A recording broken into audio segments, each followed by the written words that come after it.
Hello, everyone.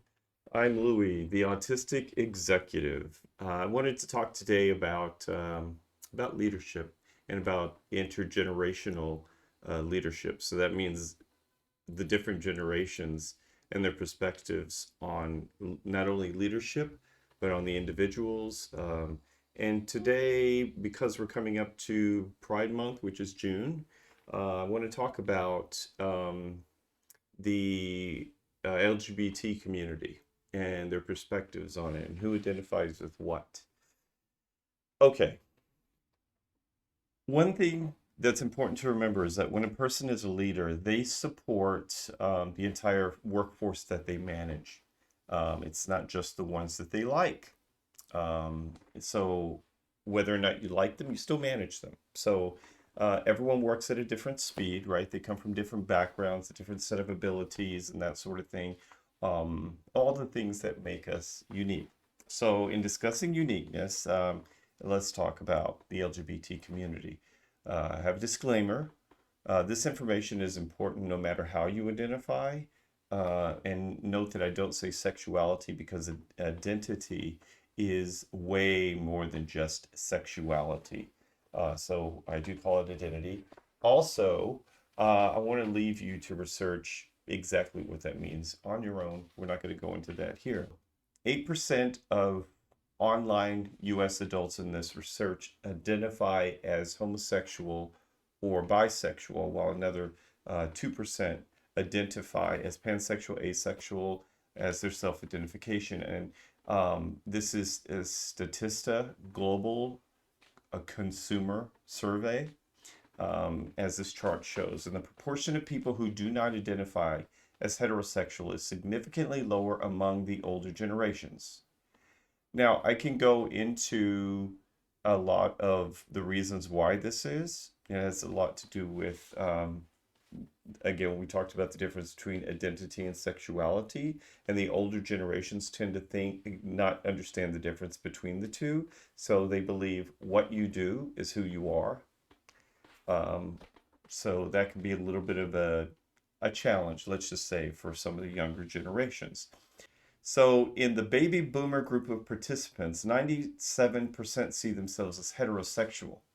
In Generation X, the figure is 94%. The first major generational shift can be observed among millennials. We start seeing that because there's a real diaspora of information, more availability because of the internet. And so, for those born between 1980 and 1994, the figure is 88%. It suddenly goes there. So another jump is then made when looking at the Gen Z results. Here, just 77% identify as heterosexual. Again, we've got a lot more labels than we had in earlier generations. There was either gay, yeah, there was gay or straight. And I'm leaving out, of course, queer because queer was not a positively identified word at that time for boomers and Gen X. It's considered derogatory, so a lot don't use it. Some do, but anyway. The most common non-heterosexual response among Gen Z participants was bisexual at 13%. The differences between the generations for those identifying as homosexual was minimal at 3% for all except Gen Z with 4%. So, um, so then we come back to that. Remember that when a person is a leader, they support and represent the entire workforce they manage and not just the ones they like. And so that can end up being a little bit of a challenge for older generations that need to understand that. I think as autistic people, we tend to see things based on from a centric perception of what we see and how we feel in our opinions, and then kind of in a black and white way, we'll then project that onto the rest of the world. But it's important to see grays.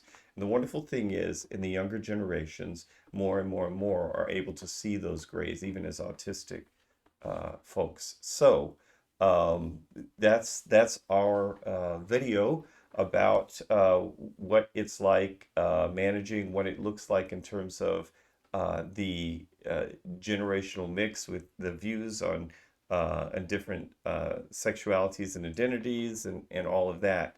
I didn't go into in depth and more detail because, boy, that would be a 3 hour long video. And I could go into the psychology of it too, as somebody who is practicing as a therapist and counselor now. But no, we're not going to go there as much as I'd love to.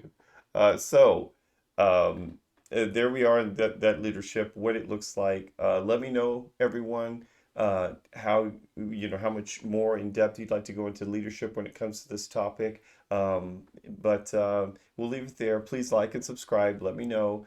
Leave some comments about this video and about what you'd like to see in the future. And I'll see you on the other side.